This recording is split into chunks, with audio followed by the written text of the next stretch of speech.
নমস্কার বন্ধুরা, তোমাদের সবাইকে জানাই আমার চ্যানেলে স্বাগত। আজকের ভিডিওতে আলোচনা করব SSC GD constable versus West Bengal police constable, কোনটি বেস্ট এবং কোনটিতে জয়েন করা উচিত। অনেকে এসএসসি জিডি কনস্টেবলের চাকরি পেয়ে গেছে, তারপর আবার ওয়েস্ট বেঙ্গল পুলিশে পরীক্ষা দিয়ে চাকরি পেয়ে যায়, তখন তারা ডিসাইড করতে পারে না যে কোনটায় জয়েনিং করবো, বা অনেকেই আগে থেকে একটা ডিসাইড করে নেয় যে আমি এসএসসি জিডি কনস্টেবল চাকরি করবো, আমি ওয়েস্ট বেঙ্গল পুলিশে চাকরি করবো। তো তার একটা সম্যক ধারণা থাকা উচিত যে কোনটা বেস্ট। তো আমি দেখেছি অনেকেই এসএসসি জিডি কনস্টেবল চাকরি করতে করতে ওয়েস্ট বেঙ্গল পুলিশে চাকরি করতে আসে এবং ট্রেনিং করে, আমার দেখা অনেক আছে। এবার চলি যে দুজনের মধ্যে তুলনা যদি করি কোনটা বেস্ট।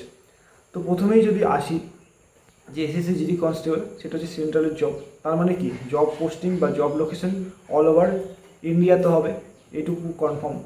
আর ওয়েস্ট বেঙ্গল পুলিশ ওয়েস্ট বেঙ্গলের মধ্যেই হবে, অল ওভার ওয়েস্ট বেঙ্গল যে কোনো জায়গায় হতে পারে।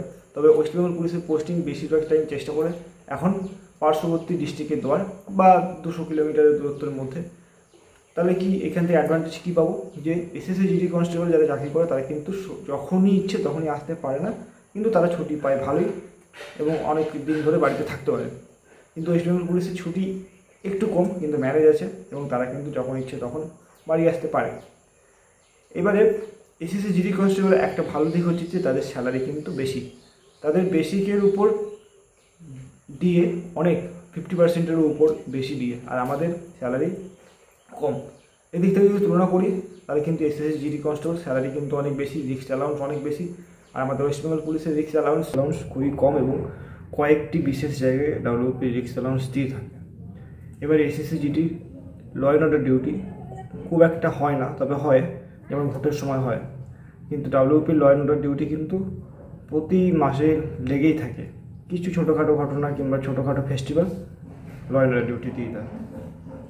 এবার এসএসসি জিডি যারা করে তারা কিন্তু বিশেষ করে পশ্চিমবঙ্গে যেসব দুর্গা পুজো, কালী পুজো, ভাইফোঁটা, এতে কিন্তু তারা আসতে পারে।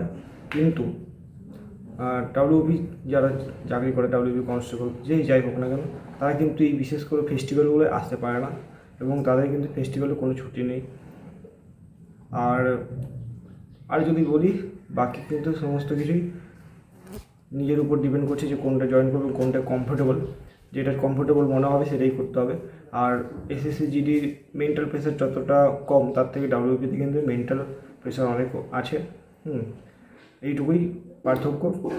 তবে তুমি যেটা কমফোর্টেবল মনে করো তুমি সেটাই জয়েন করবে। টাটা। ভিডিও ভালো লাইক করে দিও, চ্যানেল নতুন সাবস্ক্রাইব করে দিও।